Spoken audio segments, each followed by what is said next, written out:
Sumsel 24 jam kali ini masih secara spesial menyajikan dua topik bahasan yang menarik sepanjang tahun 2020. Berikut kilas balik 2020 hasil liputan tim palpres.com.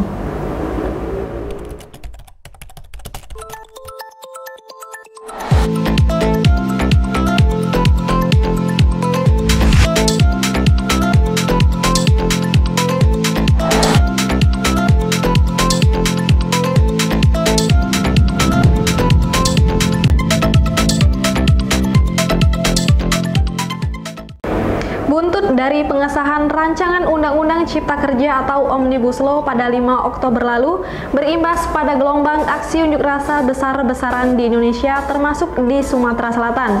Demi kesejahteraan para buruh, mereka sama sekali tidak peduli dengan wabah COVID-19.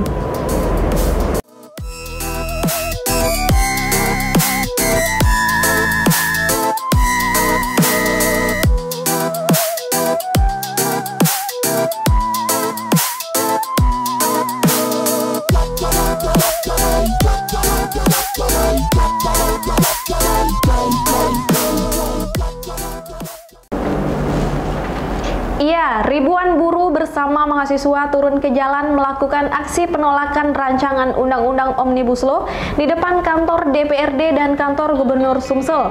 Meski dikawal ribuan personil polisi, perjuangan mereka pun tidak sia-sia. Gubernur dan Ketua DPRD Sumatera Selatan menandatangani aksi penolakan tersebut.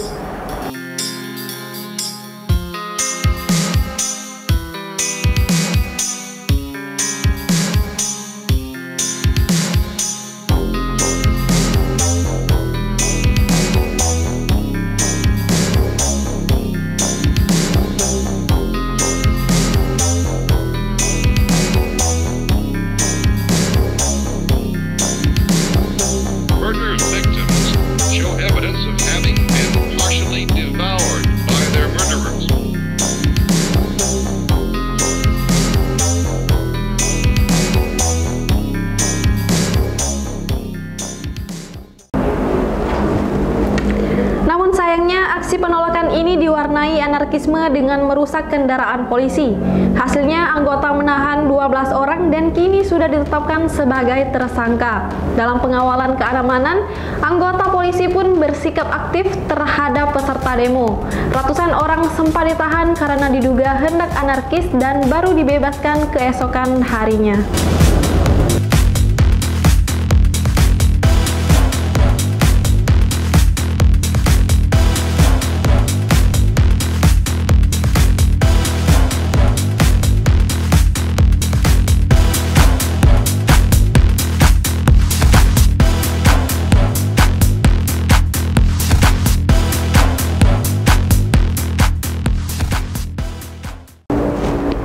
Meski gejolak penolakan Undang-Undang Cipta Kerja begitu kuat, namun undang-undang itu tetap diteken oleh Presiden Jokowi. Peraturan tersebut resmi diundangkan dengan nomor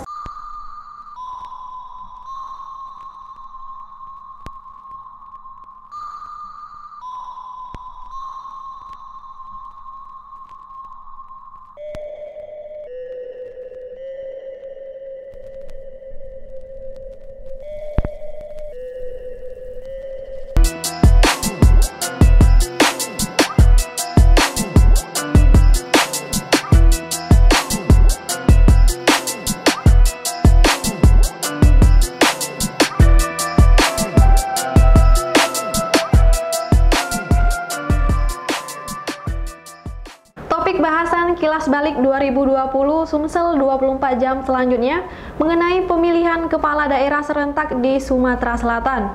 Bagaimana dinamika politik di bumi Sriwijaya selama proses pesta rakyat? Siapa saja yang terpilih? Tim palpres.com menyajikan untuk Anda.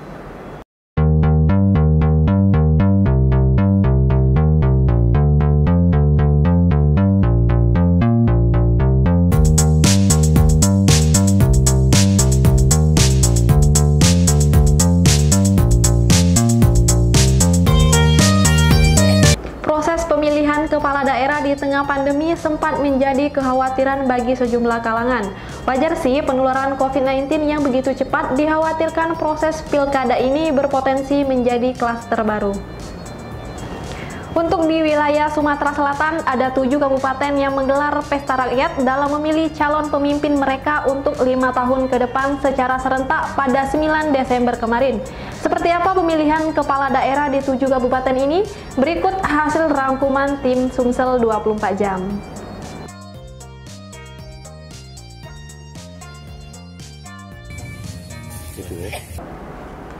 Proses pemilihan sudah usai. Beberapa daerah yang menyelenggarakan pilkada serentak di Sumsel dinilai cukup aman, baik kepatuhan protokol kesehatan hingga keamanannya. Seperti kita ketahui, di Sumsel ada 7 daerah yang menyelenggarakan pilkada seperti Kabupaten Ogan Ilir dengan paslon Ilyas Panji Alam dan Endang melawan Panca Wijaya Akbar Ardani. Informasi sementara, Panca Ardani unggul dalam kontestasi tersebut. Di Kabupaten Oku Timur ada Enes Yuda melawan Ruslan Herli. Dengan hasil suara sementara diungguli Enes Yuda.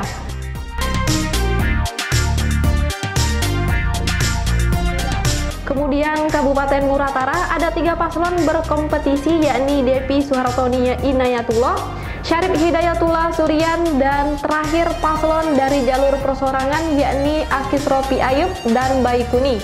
Hasil akhir pleno terbuka rekapitulasi Pilkada Muratara, diketahui paslon Depi Inayatullah unggul dari 2 paslon lainnya. Kita lanjut ke Kabupaten Pali. Proses pilkada di Kabupaten Pemekaran Muara Enim ini sedikit panas. Sempat terjadi pelaporan dugaan pelanggaran pilkada, namun saat tanggal 9 Desember kemarin pencoblosan berlangsung aman dan terkendali. Hasil sementara paslon pertahanan Heri Amalindo Sumarjono unggul tipis, perolehan suara dengan rival politiknya Depi Haryanto Darmadi Suhaimi.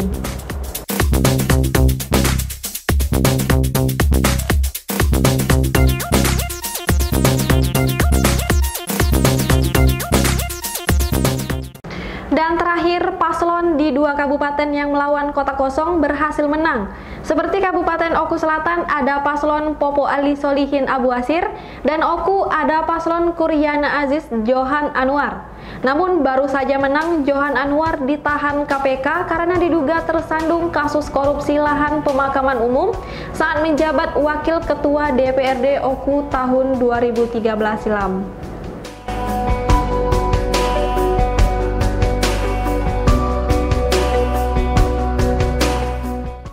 Demikianlah kilas balik 2020. Saya Sri Depi, sampai jumpa.